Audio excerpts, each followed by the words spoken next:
γιατί δεν γουστάρω, για να εκχυραίσω και τον προσωπικό μου δημόσιο λόγο, να έρχεται κάποιος ο οποίος δεν απέδειξε στην πράξη ότι είναι καλύτερος από μένα για να μου επιβάλλει ένα νέο αξιακό χώρο. Ξεκάθαρα πράγματα. Τώρα, θα κάνουμε κουβέντα για την Ελληνοσυνέλευση. Επαναλαμβάνω ότι συντάσσομαι σε όσα ανέφερες προηγουμένως. Αυτό θα ήθελα κι εγώ.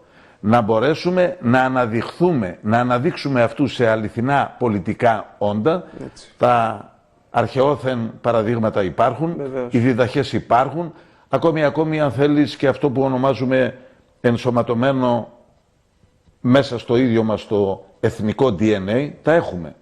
Έτσι. Θέλω όμως να δούμε τελικά γιατί αυτό δεν έμεινε, θα το προτιμούσα, σε αυτήν την αναγωγή να έρθει ένα κίνημα το οποίο θα προσπαθήσει, αφήνοντας δευτερεύοντα τον λεγόμενο οικονομικό παράγοντα, γιατί εκεί θα θέσω ερώτημα τώρα. Βεβαίως. Και δεν μας τα είπε από την αρχή έτσι, να πούμε μπράβο, εδώ είμαστε, όλοι είμαστε μαζί. Ξαφνικά ήρθανε τα 600 δις, ήρθανε κάποια πράγματα που προφανώς εκείνοι που τα υπερασπιζόταν να τα εννοούσαν.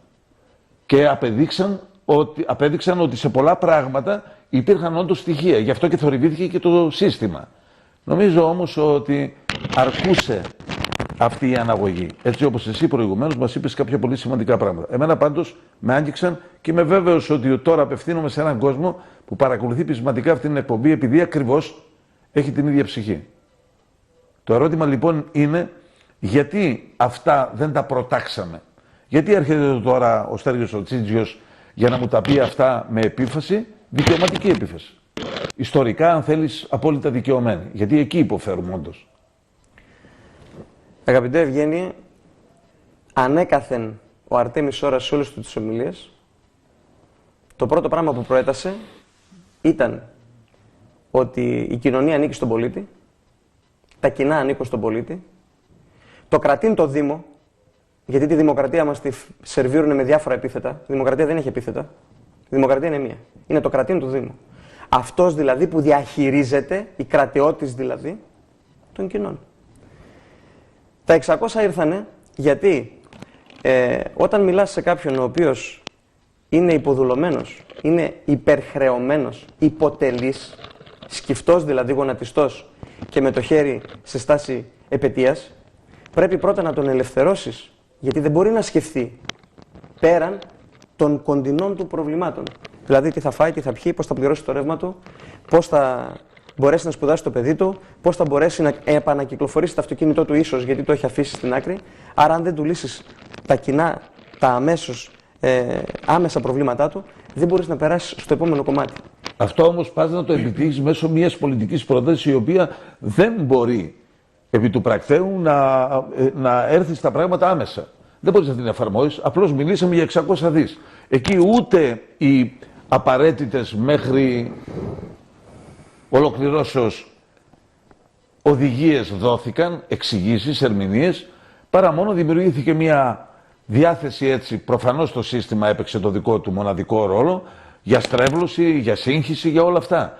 Αλλά θέλω να πω δηλαδή ότι αν ξεκινούσαμε αυτή την προσπάθεια, μιλώντας για τον αξιακό χώρο, ότι ξέρετε, εδώ πάμε να χάσουμε την ελληνικότητά μας.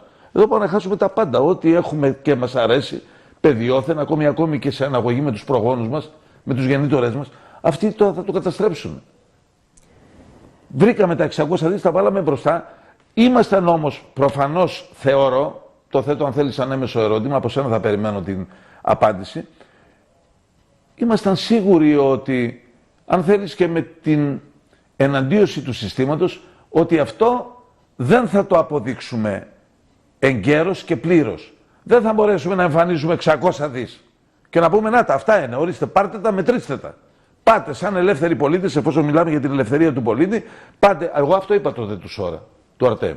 Του το ζήτησα ευθαρσώς, μέσω μιας δημοσιογραφικής ερώτησης. Του είπα, δηλαδή, φίλε Αρτέμι, αύριο εγώ, Ευγένιος Παπαδόπουλος, μπορώ να πάω σε αυτόν τον λογαριασμό που λες ότι έχεις και να δω όπως ο άπιστος Θωμάς, διότι το χρειάζομαι. Είμαστε άπιστοι Θωμάδες, ο πολίτης δικαιούται να είναι. Να βάλω επί των τύπων των ύλων, να το δω. Και μετά ξαφνικά υπήρχε μια αντιμετώπιση, εκνευρισμός και όλα τα σχετικά. Το θυμάμαι παρότι έγινε πριν από 4 ίσως και παραπάνω χρόνια. Η Ελλήνων Συνέλευση εκτελεί μια συγκεκριμένη διαδικασία για όσους πολίτες επιθυμούν, προσφέρει αφιλοκερδώς τη δυνατότητα σε όλους εξοδίκως να δώσουν διαταγή, εντολή, εξουσιοδότηση σε τράπεζα, ασφαλιστικό ταμείο, εφορία, ΔΕΗ, νερό και δήμο, να δώσουν εντολή ως κυρίαρχοι που είναι, γιατί όλα αυτά που συζητάμε, χωρίς τον κυρίαρχο πολίτη, δεν υφίστανται.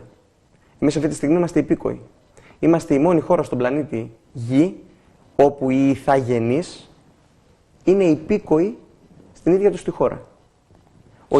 Ο ηθαγενής δεν μπορεί να έχει υπηκότητα. Συμφωνώ σε αυτό. Λοιπόν, ή ηθαγενής είσαι ή υπήκος, ένα από τα δύο. Εμείς έχουμε και τα δύο και μάλιστα προσπαθούν να τα συγχύσουν. Ερχόμενος ένας πολίτης στην Ελλήνων Συνέλευσης, δηλώνει, το πρώτο πράγμα που δηλώνει, ευθαρσώς, με βάση την 61/295 πάγια οδηγία του 2008 του Οργανισμού Ηνωμένου Έθνους, με βάση τους αυτόχθονες γηγενείς πληθυσμούς, ότι εγώ πρώτον είμαι κυρίαρχος Έλληνα αυτόχθονη ηθαγενής. Αυτό αμέσως τον βγάζει από τη στάση του γονιπετούς και τον βάζει στη στάση αυτού που δίνει την εντολή κάθε 4 χρόνια. Αυτοί το λένε, εμείς δεν το καταλαβαίνουμε. Εμείς δίνουμε εντολή κάθε 4 χρόνια και μας τη ζητάνε. Και μόλις τελειώνουν οι εκλογές λένε πήραμε την εντολή. Από ποιον την πήραν την εντολή? Σωστά, έτσι γίνεται, από κάποιον που είναι ιεραρχικά ανώτερος από τον κυρίαρχο, από σένα πολίτη. Αυτή τη στιγμή, όταν υπάρχει νομικό πλαίσιο, στο οποίο η τράπεζα, για παράδειγμα, είναι υποχρεωμένη, εφόσον καταθέσει ένα χρηματοοικονομικό προϊόν, τα 600, ή τα 2,33, τα οποία είναι ρευστό χρήμα σε συγκεκριμένους λογαριασμούς μέσα στις τράπεζες. Τα πρώτα είναι επιταγή προς σύσπραξη μέσω διεθνών συναλλαγματικών, οι οποίες είναι επικυρωμένες με απόφαση Ομοσπονδιακού Δικαστηρίου της Αμερικής, με 2 αποφάσεις της ελληνικής δικαιοσύνης, την 67-650 τελεσίδικα του 2013 και τη 10-73-76 του Νοεμβρίου του 2017, οι οποίες αποδεικνύουν περίτρανα ότι τα 600 δις είναι εδώ. Τώρα, αν το καθεστώς δεν θέλει να τα εμφανίσει σε σένα, Ευγένεια, στον πολίτη, σε μένα, αυτό είναι ένα θέμα του καθεστώτος.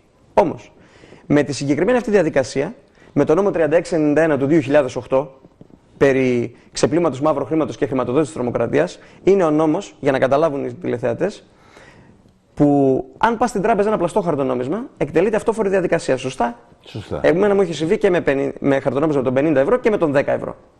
Η διαδικασία είναι αυτόφορη, δεν είναι εξακρίβωση στοιχείων, είναι αυτόφορη διαδικασία. Και ο εισαγγελέας θα αποφασίσει αν πρέπει να φύγεις ή όχι. Αν το χαρτονόμισμα είναι πάνω των 200 ευρώ, 200 και 500, θα μείνεις μέσα μέχρι να βρουν από πού ήρθε το χαρτονόμισμα. Λοιπόν, με βάση αυτόν τον νόμο, καταθέτεις το χρηματοοικονομικό σου προϊόν, τα 600, και τους λες: εγώ, επειδή είμαι συμβεβλημένος με αυτό ως κυρίαρχος, μέλος της κυρίαρχης ελληνικής δημοκρατίας, όπου ο δικαιούχος του λογαριασμού που είναι κατατεθειμένα δεν είναι στο Σόρα τα λεφτά, ο Σόρας τα κατέθεσε. Και γι' αυτό δεν χρεοκόπησε η Ελλάς τον Οκτώβριο του 2012.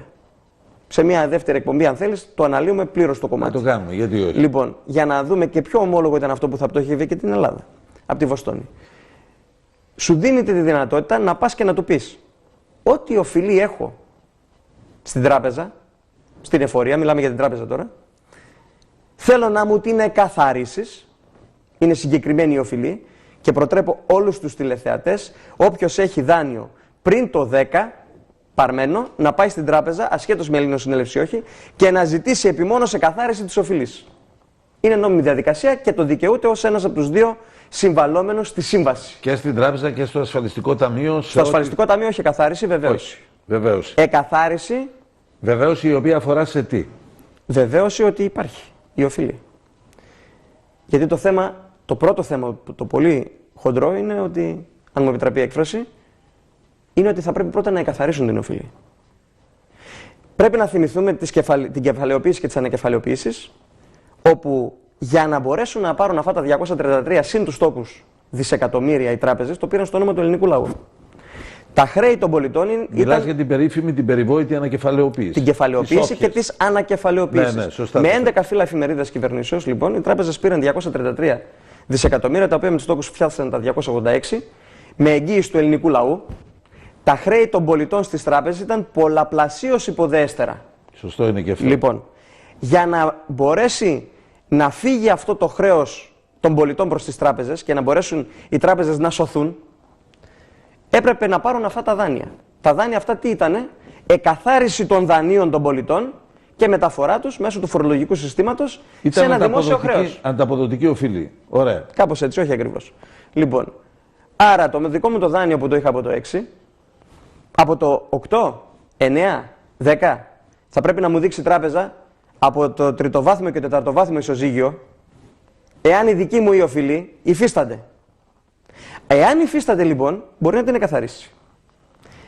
Όσοι γνωρίζουν, καταλαβαίνουν πολύ καλά τι εννοώ τώρα αυτή τη στιγμή. Οι πολίτες πρέπει να καταλάβουν τι συμβαίνει. Αν δεν υφίσταται, τι συμβαίνει? Φαίνεται ότι παρανομεί η τράπεζα. Βεβαίως. Αυτό φαίνεται. Αυτό φαίνεται. Με τις ευλογίες, προσέξτε τώρα. Γιατί πριν μιλήσαμε για τους πολίτες και τους πολιτικούς. Με τις ευλογίες του παρόντος πολιτικού συστήματος σύσσωμου. Με τις ευλογίες όλης της Βουλής. Προφανώς. Και των μικρών κομμάτων που δεν μπορούν και διασπούν τον Έλληνα και στο τέλος ό,τι ψηφαλάκια μαζέψανε τα στέλνουν με 50 έδρες στο πρώτο κόμμα. Όλοι αυτοί είναι συναυτουργοί. Θέλετε το πιστεύετε, θέλετε δεν το πιστεύετε, δεν είναι θέμα. Πίστης αποδεικνύεται. Συνεπώς, όταν εγώ προσκομίζω ένα χρηματοοικονομικό εργαλείο στην τράπεζα για να αποπληρώσω μια οφειλή μου, ζητάω ένομα, σύνομα, όπως θέλετε πείτε το, δύο πράγματα. Μου εκαθαρίζεις την οφειλή και εγώ ως πολύ κυμπάρης που είμαι, σε πληρώνω εφάπαξ. Δεν θέλω ούτε διακανονισμούς, ούτε εκτός, ούτε τίποτα. Οι τράπεζες μέχρι στιγμής, ο μόνος τρόπος να απαντήσουν είναι είτε δεν υφίστανται οι λογαριασμοί, ένας τρόπος. Δεν είσαι δικαιούχος, δεύτερος τρόπος. Τρίτον, δεν επαρκεί το υπόλοιπο του λογαριασμού. Οι τράπεζες δεν απαντάνε τίποτα από όλα αυτά. Το κάθε τι πάντως είναι και ξεχωριστό επί της ουσίας, γι' αυτό και θέλω να το δούμε. Φυσικά. Θα τα επαναλάβεις έτσι. Είναι. Τρεις τρόπους μπορεί να απαντήσει η τράπεζα. Ή το δημόσιο ταμείο. Ή ο Δήμος. Τώρα, σε αυτό το πλαίσιο η απάντηση είναι κοινή για όλους. Η εκαθάριση δεν είναι κοινή για όλους. Δεν υφίστανται οι λογαριασμοί. Αυτά που λέτε εσείς δεν υπάρχουν. Ελέγξαμε. Όσοι υποχρεούμεθα από τον νόμο μέσα σε 48 ώρες με βάση τον νόμο 3691 του 8, όπως αυτός τροποποιήθηκε το 2014. Δηλαδή δεν υπάρχουν λογαριασμοί. Δεν υπάρχουν. Ως αποθέματα στο όνομα. Δεν υπάρχουν ως νούμερα. Δεν υπάρχουν. Πατάω και δεν μου βγάζει λογαριασμό, τίποτα. δεν μου βγάζει τίποτα. Μου Πολύ λέει ωραία. το λογαριασμός δεν είναι έγκυρος. Είτε υπάρχουν, αλλά δεν είστε δικαιούχος, εσείς, Ναι, με άρα βάση είναι την ιδιότητά κάποιος σας, άλλος. άρα είναι κάποιος άλλος, Ναι. ή συντρέχουν αυτά τα δύο, δηλαδή και υπάρχουν οι λογαριασμοί και είστε δικαιούχος, ή το λογιστικό υπόλοιπο δεν επαρκεί για να αποπληρωθεί η συγκεκριμένη οφειλή. Αυτό το τρίτο όμως είναι ομολογία ουσιαστικά. Μπράβο. Ότι ενώ υπάρχει, απλώς δεν επαρκεί. Απλώς δεν Είναι υπάρχει. άλλο πράγμα αυτό. Το θέμα όμως ποιο είναι? Ότι κανείς, τώρα είμαστε δημόσια, έτσι, είμαστε ζωντανά, με λένε Στέργιο Τζίντζιο, αριθμός ταυτότητας ΑΕ 351260. Με τα πλήρης γνώσεως, ούτε η εφορία, ούτε ο Δήμος, ούτε η ΔΕΗ, ούτε η ΑΑΔ, ούτε η τράπεζα, ούτε οι επιχειρήσεις ίδρευσης δεν έχουν απαντήσει ούτε μία φορά ότι αυτά τα τρία δεν ισχύουν. Ένα από αυτά τα τρία. Εάν ένα από αυτά τα τρία δεν ισχύει, η ισχύς, η εγκυρότητα, η νομιμότητα και η αξία αυτού που προσφέρω εγώ, θα πρέπει το συγκεκριμένο ίδρυμα εντός 48 ώρων να έχει εκτελέσει όλους τους ελέγχους και να δώσει το ονοματάκι το δικό μου στον εισαγγελέα υπηρεσίας με δύο πολύ βαριές κατηγορίες. Ξέπλυμα μαύρου χρήματος και χρηματοδότηση της τρομοκρατίας. Αυτές οι εντολές γίνονται εδώ και 2,5 χρόνια. Περίτρανα τα μεγάλα μέσα μαζικής ενημέρωσης, εγώ τα λέω εξαπάτησης, γιατί δεν υπάρχει αξιακό. Η χρηματοδότηση, θα ήθελα να επανέλθεις λίγο, συγγνώμη, της τρομοκρατίας, τι είναι? Αυτός είναι ο νόμος, ο συγκεκριμένος. Για να δικαιολογηθεί το παράνομο χρήμα. Για να δικαιολογηθεί το παράνομο Για να σου χρήμα. χρεωθεί ως κακούργημα. Ως σύσταση εγκληματικής οργάνωσης, ίσως. Ναι. Λοιπόν. Όλα αυτά τέλος πάντων που είναι γνωστά. Αυτά διεθνώς μεταφράζονται ως FATF. Είναι διεθνής νομοθεσία. Είναι συγκεκριμένος οργανισμός, Financial Action Task Force, Σωστά. λοιπόν, η οποία υπογράφει τον παγκόσμιο ισολογισμό, ότι ήλεγξε, και εμείς πάνω στον παγκόσμιο ισολογισμό έφερε ο Αρτέμις Ώρας ότι η Ελλάς, στον παγκόσμιο ισολογισμό του 7, έχει κατατεθειμένα από την 1η Πρώτου του 1967 115,5 τρισεκατομμύρια σε 10 τραπεζικούς λογαριασμούς στις συστημικές τράπεζες που δουλεύουν εντός της ελληνικής επικράτειας, με 4% τοκιζόμενα από τότε μέχρι το 7. Συν τι παράγει κάθε χρόνο εκ της συμβάσεως Bretton Woods. Αυτό γιατί δεν βγήκε Εγώ έχω 3 θεσμούς. Έτσι. Λένε ότι εμείς είμαστε φαντασιόπληκτοι. Στην αρχή αυτό είπαν. Μετά είπαν ότι είμαστε εγκληματική οργάνωση. Τον πρόεδρο μας το χτυπάει, είναι πολιτική η δίωξη. Θα την εξηγήσουμε εφόσον μου το επιτρέψεις. Ναι. Γιατί δεν βγήκε ένας από τους θεσμούς μου? Έχουμε 3 θεσμικές εξουσίες. Είναι η εκτελεστική, η κυβέρνησή μου, η νομοθετική, η Βουλή, και η τρίτη είναι η δικαστική. Γιατί δεν βγήκε μία από τις 3 να πει ότι αυτά που λέτε εσείς είναι πλαστά και κλείστε και τους 300 οργανισμούς, όταν δεν ήταν 300, όταν ήταν 40, 50, 60, 100, και να πάμε όλοι σπίτια μας και να μην συμβαίνει αυτό που συμβαίνει σήμερα. Το θέμα είναι ότι δια εγγράφων, μέσω αποδεικτικών στοιχείων, αυτοί και οι 3 τα έχουν αποδεχθεί. Ναι, το θέμα είναι όμως ότι για την ιστορία επιχειρήθηκε η δίωξη. Δηλαδή βγήκανε όλοι οι συστημικοί τέλος πάντων και είπανε όλοι. Η Βουλή δεν μίλησε. Δεν ξέρω. Η Βουλή δεν μίλησε. Από πού βρέθηκαν, μάλλον δημιουργήθηκαν οι δυνατότητες όλου του συστήματος να κυνηγήσει, να διώξει τον Σόρα. Στην αρχή το Μάρτιο του 2017.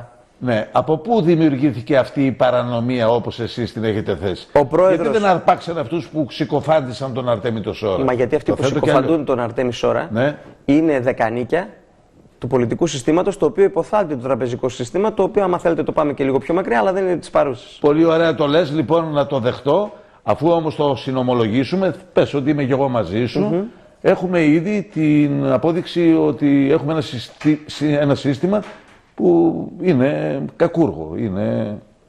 Και τι πρέπει να κάνουμε εμείς γι' αυτό? Αυτό που κάνουμε τώρα προφανώς είναι κάτι. Βεβαίως. Γιατί δεν διώκεται αυτό το σύστημα? Επειδή το ίδιο νομοθετεί, αρκεί μόνον αυτό? Να σας πω ακριβώς γιατί. Θα μου το πεις αμέσως μετά, πρέπει να πάω σε διαφημίσεις. Βεβαίως. Λοιπόν, θα παρακαλέσω πολύ, ανοίχτηκε η κουβέντα. Έστε βέβαιοι ότι εφόσον θα υπάρχει διάθεση να καθόμαστε, να κάθονται οι της Ελλήνων Συνέλευσης σε αυτό το τραπέζι, θα εξιχνιαστούν τα περισσότερα τουλάχιστον, γιατί ομολογώ δημοσίως ότι είναι πεπερασμένες οι γνώσεις μου, διαχειρίστηκα αυτά τα πράγματα εν πολλοίς, με πολύ μεράκι, με πολύ πείσμα, αλλά κάπου υπάρχει πάντα η λεγόμενη κουρτίνα. Και κυρίως είναι ακόμη χειρότερη όταν έχει κάποιους που ανάγονται σε διώκτες, έχοντας, λέει, τον νομοθέτη στα χέρια τους. Είναι πολύ πλοκό το ζήτημα. Βεβαίως και σε όλα τα ζητήματα αυτού του επίπεδου χρειάζεται πρωτίστως η γενναιότητα.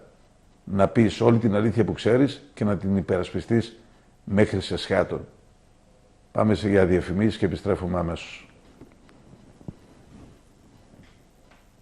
Λοιπόν, επανήλθαμε για να προσθέτω τέλος πάντων θεατρικότητα, γιατί τη χρειάζεται και αυτή η εκπομπή.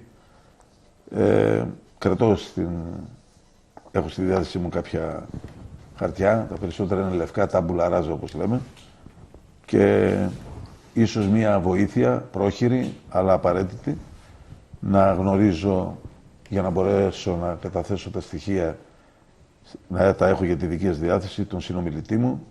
Τον παρουσιάζω για μια φορά ακόμη, Στέργιος Τσίντζιος, Γενικός Γραμματέας Α του Πολιτικού Φορέα Ελλήνων Συνέλευσης. Όσοι ήρθατε τώρα στη συχνότητα, μιλάμε λοιπόν ευθαρσώς για μια φορά ακόμη για τα του Αρτέμι Σόρα. Έτσι το γνωρίζετε, έτσι συνεχίζετε να τον αναφέρετε. Ειλικρινά νιώθω ότι ακούω όντως εξαιρετικά πράγματα, εννοώ όχι απολύτως νέες πληροφορίες, όχι φρέσκα, αλλά ο τρόπος με τον οποίο, και εκεί του βγάζω το καπέλο προφανώς, νομίζω ότι το έχετε υποστεί όλοι μέχρι στιγμής, ο τρόπος που τα αναφέρει ο Στέργιος ο Τσίντζιος νομίζω ότι είναι επαρκής.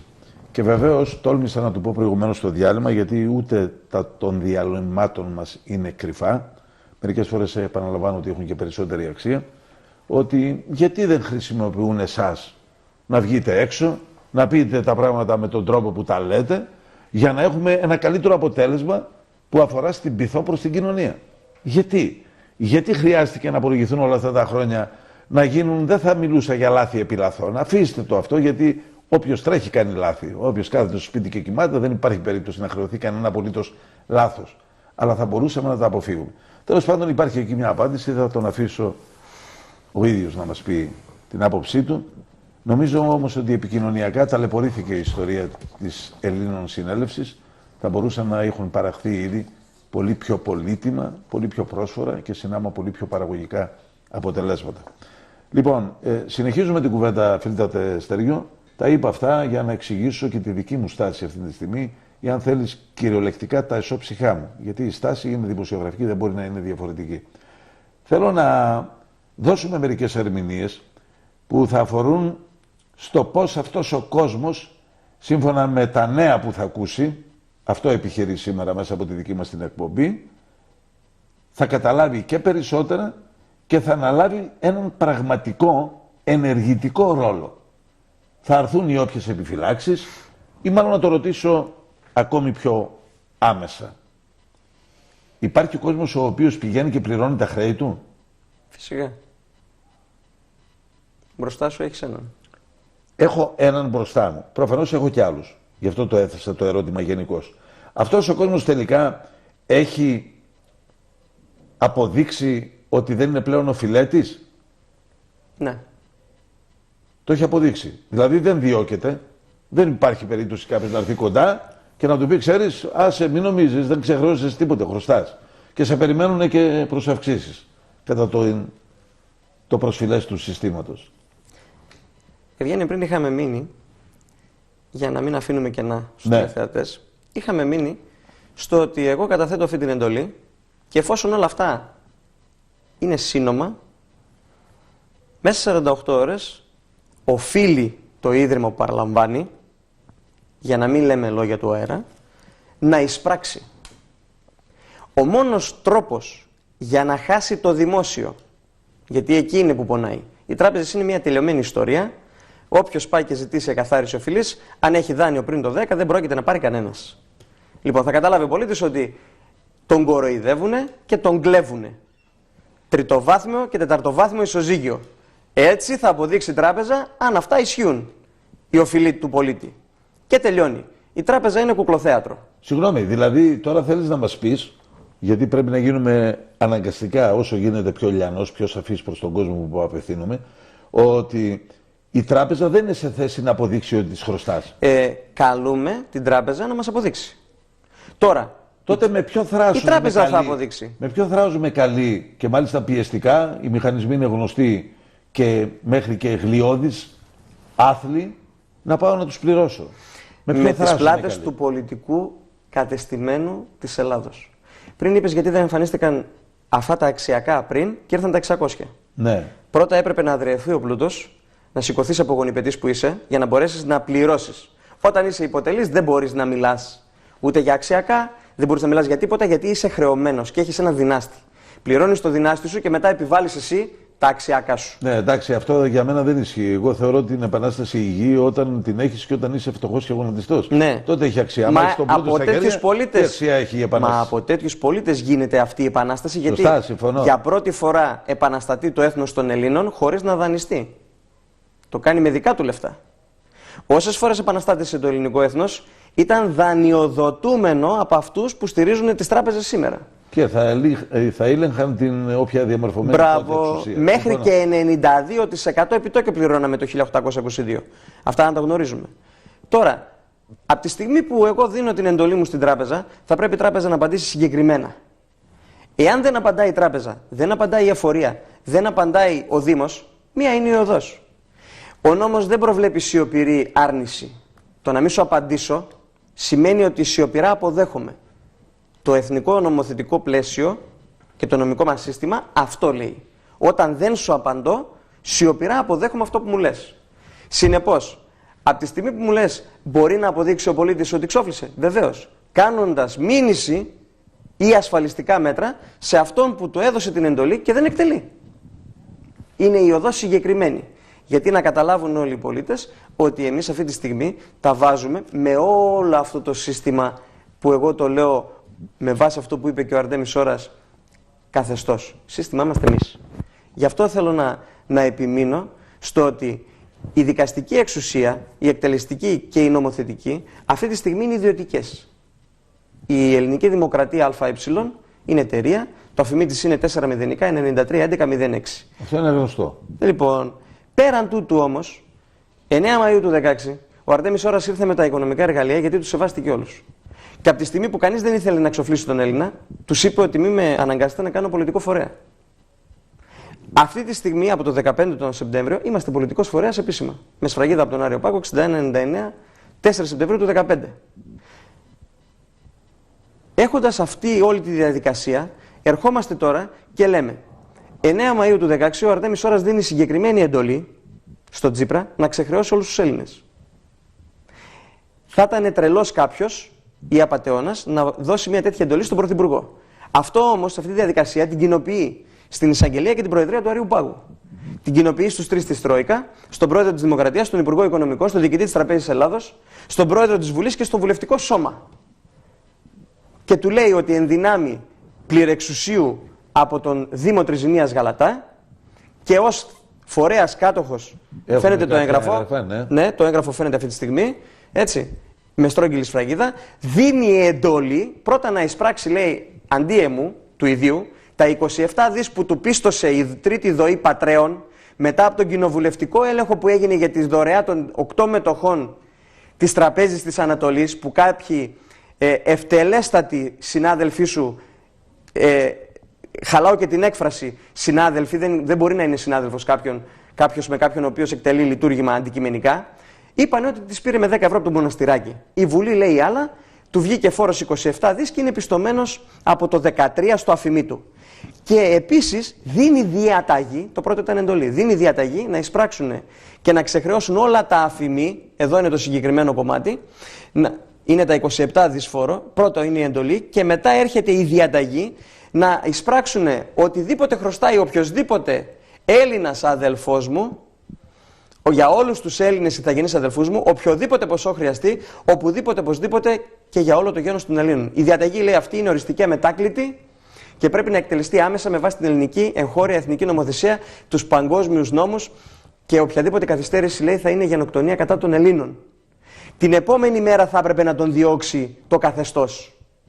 Ανταυτού την επόμενη μέρα θα δείτε το έγγραφο, το Πρωθυπουργικό Γραφείο απαντά συγκεκριμένα και λέει διαβιβάζει την ως άνω εξώδικη εντολή δήλωση του κ. Αρτεμίου Σώρα στους αρμοδίους, που είναι ποιοι? Η Γενική Γραμματεία Δημοσίων Εσόδων. Αν μεγεθύνουμε το έγγραφο, έχει αριθμό πρωτοκόλλου ΔΕΛΤΑ 2863, είναι 15 την επομένη μέρα λοιπόν, είναι το Γραφείο Διοίκησης και Οργάνωσης στο Γραφείο του Πρωθυπουργού, Υπουργείο Οικονομικών, Γενική Γραμματεία Δημοσίων Εσόδων. Σας διαβιβάζουμε κτλ. Λόγω αρμοδιότητας. Κάτω-κάτω λέει κοινοποίηση κ. Αρτέμις Σώρα. Αυτό είναι επίσημο έγγραφο, να βγει κάποιος να μας πει ότι δεν ισχύει. Τα λόγια τελείωσαν, περνάμε στις πράξεις. Για το καθεστώς, γιατί εμείς μόνο πράξεις κάνουμε. Εδώ αυτή η εντολή τι λέει? Ότι εγώ ως Πρωθυπουργός έλαβα την εντολή και τη μεταφέρω λόγω αρμοδιότητας σε αυτόν που έχει τα αφημί. Γιατί μιλάς για αφημί. Τα αφημί τα έχει η Γενική Γραμματεία Δημοσίων Εσόδων. Δεν ξέρω αν τη θυμούνται οι πολίτες, είναι εκεί όπου κάναμε φορολογική δήλωση πριν από 2 χρόνια. Αυτό γίνεται 16 ώρες μετά την εντολή. 17 μέρες μετά, σύσσωμο το πολιτικό κατεστημένο της χώρας, υπογράφει έναν νόμο στη Βουλή, το 4389. Και με βάση αυτόν τον νόμο λέει ότι με την παρούσα συνίσταται εταιρεία, με την επωνυμία ανεξάρτητη αρχή διαχείρισης εσόδων, δημοσίων εσόδων, χωρίς νομική προσωπικότητα. Δηλαδή, αυτός που νομοθετεί παράγει έναν νόμο με τον οποίο συστήνει μια εταιρεία η οποία δεν έχει νομική προσωπικότητα. Δηλαδή δεν έχει αφημί. Και σε αυτήν την εταιρεία δίνει τη δικαιοδοσία να διαχειρίζεται όλα τα αφημί των Ελλήνων πολιτών. Με την παρούσα λέει διαλύεται η Γενική Γραμματεία Δημοσίων Εσόδων που είχε αφημί, δηλαδή αυτός που θα εκτελούσε το ξεχρέωμα. Αυτό να το δείτε καλά όλοι οι πολίτες και να ψαχτείτε λίγο. Καταργεί δηλαδή αυτόν που θα ξεχρέωνε τους πολίτες και τι κάνει?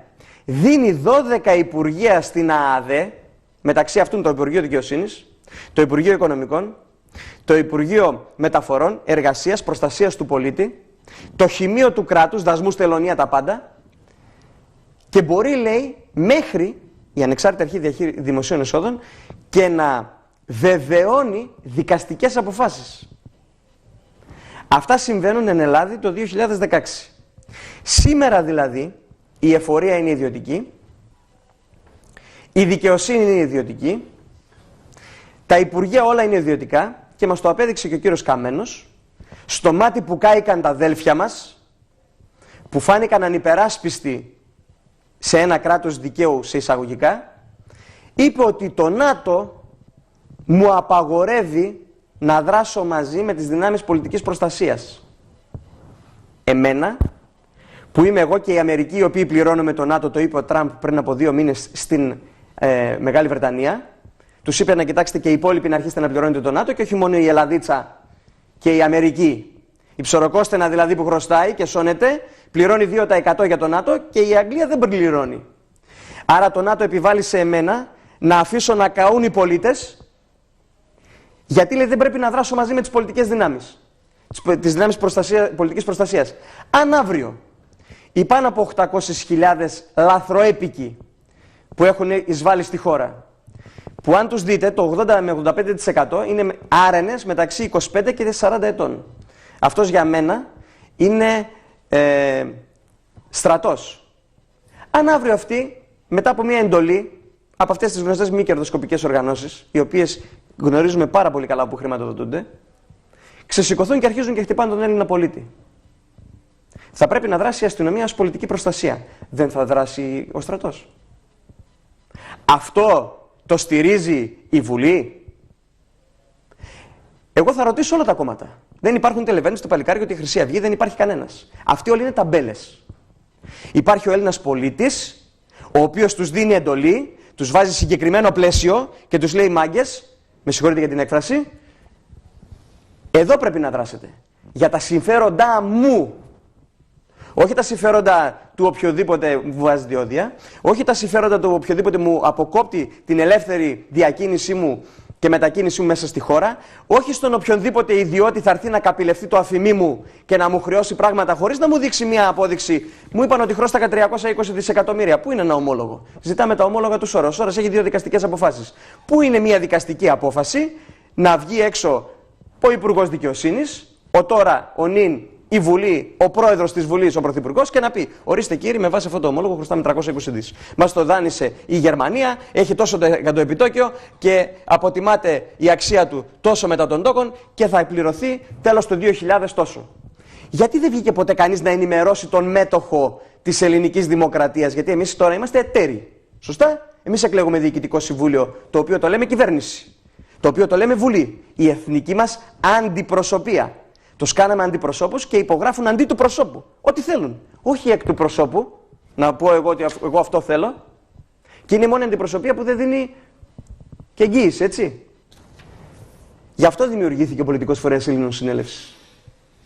Με πρόεδρο τον Αρτέμι Σόρα, εκλεγμένο πλέον διοικητικό συμβούλιο, το τραγελαφικό, ξέρεις ποιο είναι, αγαπητέ Ευγένεια? Την ίδια ώρα που λέει το καθεστώς ότι σε καταστούμε σε καθεστώς προσωρινής κράτησης, τον πρόεδρο του ελληνικού έθνους Αρτέμι Σόρα, την ίδια ώρα περνάει από τον Άριο Πάγο το συνέδριο που έγινε στον Πολιτικό Φορέα Ελλήνων Συνέλευσης, που προεδρεύει και εκλεγμένος πλέον ο άνθρωπος αυτός, περνάει και του δίνει αριθμό πρωτοκόλλου, του επιβεβαιώνει δηλαδή, του σφραγίζει και πάλι για άλλη μια φορά τη δομή του.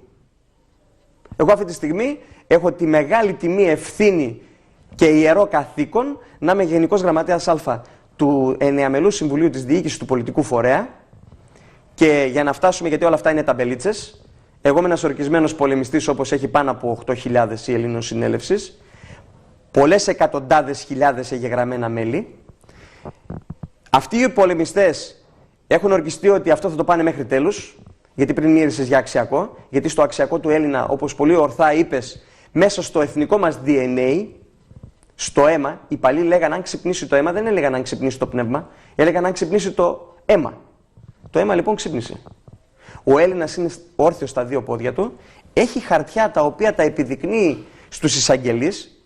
Εγώ προτρέπω όλους τους πολίτες να πάνε σε ένα γραφείο Ελλήνων Συνέλευσης, να μην γίνουν μέλη, να πάρουν έγγραφα και να πάνε μόνοι τους. Εγώ αυτή τη διαδικασία εκτέλεσα μετά από 3 μήνες αϊπνία. Πήγα και είπα στον αρμόδιο εισαγγελέα να μου γνωμοδοτήσει θεσμικά, ως θεσμός που είναι, και να μου πει ισχύουν δεν ισχύουν. Και το μόνο που έκανε ήταν να μου σμπρώξει το φάκελο και να μου πει: κοίταξε αγόρι μου, αυτά είναι υπογεγραμμένα από αυτούς που πρέπει. Από μένα τι ζητάς? Αν θέλεις κάνε μήνυση. Η Ελλήνων Συνέλευση είναι εδώ με πάνω από 320 γραφεία. Θέλω να μας δείξει το υπάρχον πολιτικό κατεστημένο της χώρας, το κυβερνών κόμμα. Η δεξιά που λένε. Οι αριστεροί, οι κεντρώοι, οι άκρα δεξιοί, οι λεβέντες, τα παλικάρια, όλοι αυτοί τέλος πάντων που μιλάνε έτσι μεγαλόστομα και με στόμφο. Πού είναι τα γραφεία τους τα ανοιχτά, από τη βάση? 200 γραφεία έχουν κλειστά.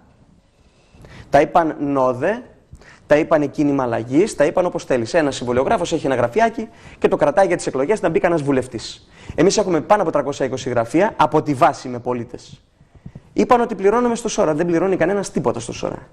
Εμείς πληρώνουμε συνδρομές και το ακολούθησε και η Νέα Δημοκρατία. Βγάλε κάρτα μέλους, λέει 20 ευρώ, πόσο το είπανε. Το είχε πάντα. Γιατί πρέπει να βγάλουμε το ενίκιο, σωστά, τα έξοδά μας, τα φυλάδια που μοιράζουμε τα έχουμε πληρωμένα εμείς από την τσέπη μας, γιατί έχουμε ιερό καθήκον να ενημερώσουμε όλους τους πολίτες.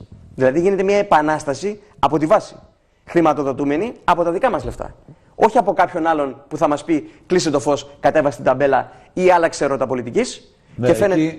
εκεί έχετε καταφέρει πάντως, το θέτω έτσι για την ιστορία, είναι εξάλλου γνωστό τη σπάση, να δημιουργήσετε κάποια ερωτήματα. Θα ομολογήσω από τους πονηρότερους ότι εφόσον υπάρχουν τα χρήματα, γιατί δεν τα χρησιμοποιούν πρώτα για την δική τους ωφέλεια.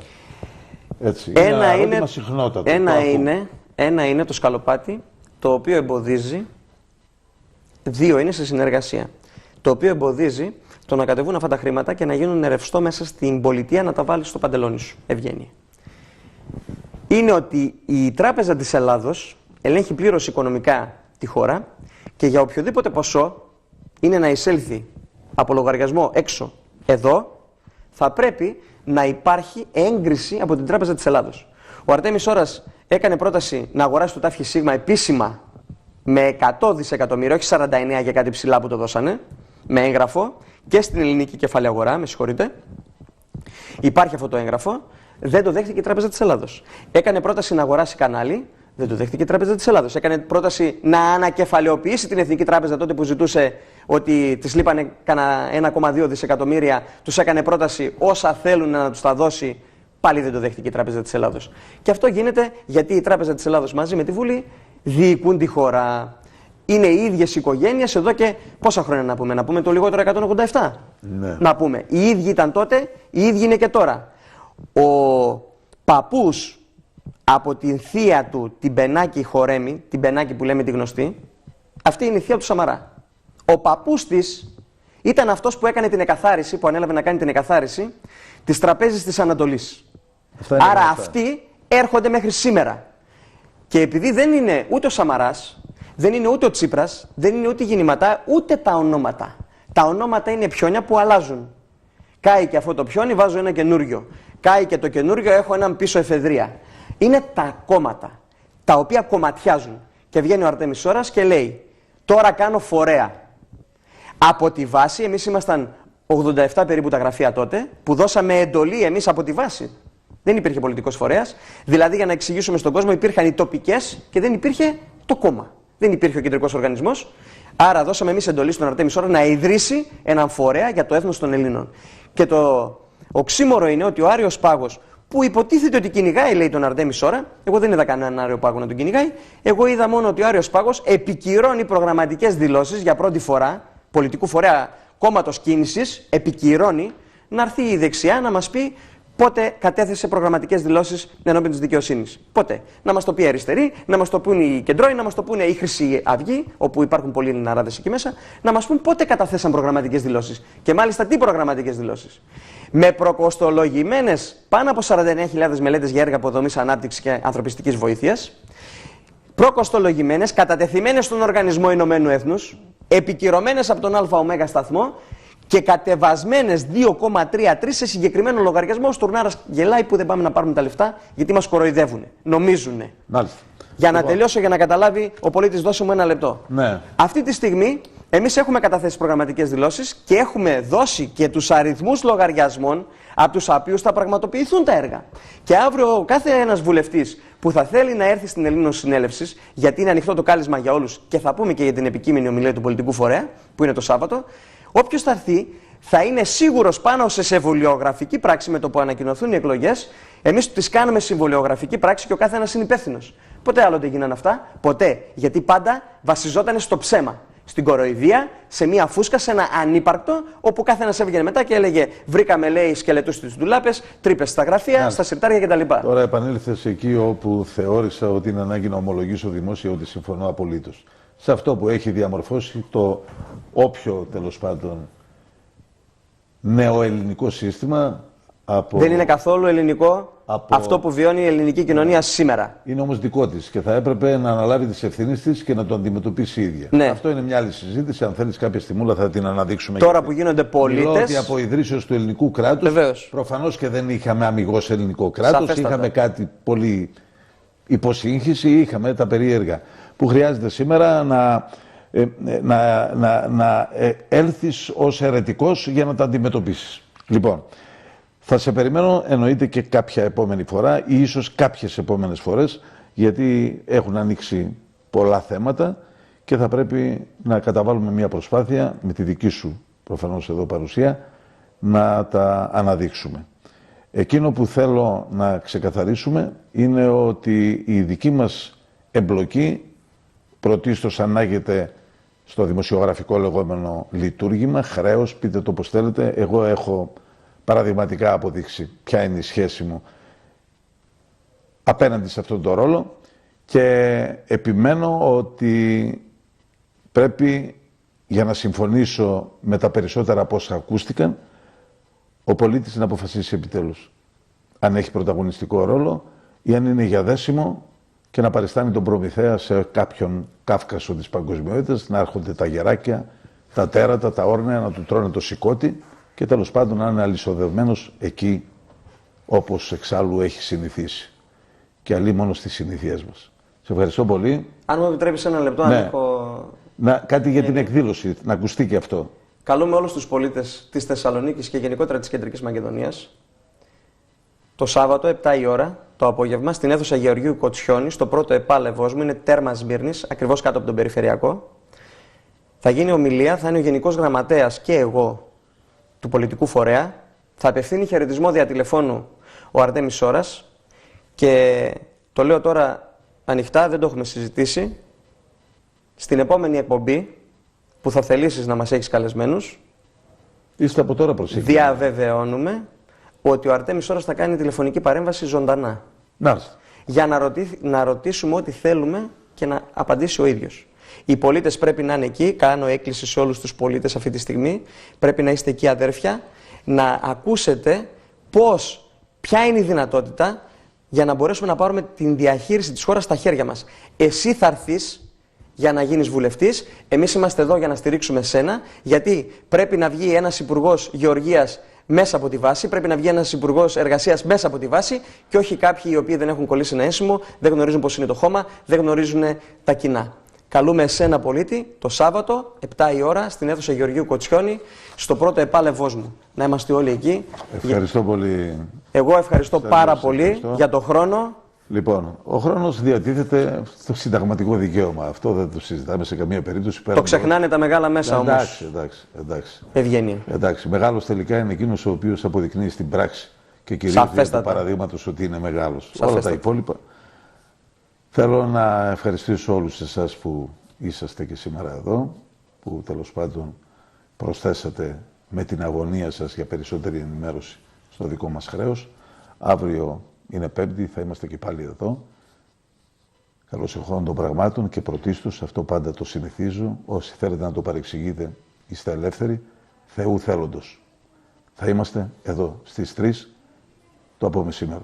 Να είστε όλοι καλά. Χαρά.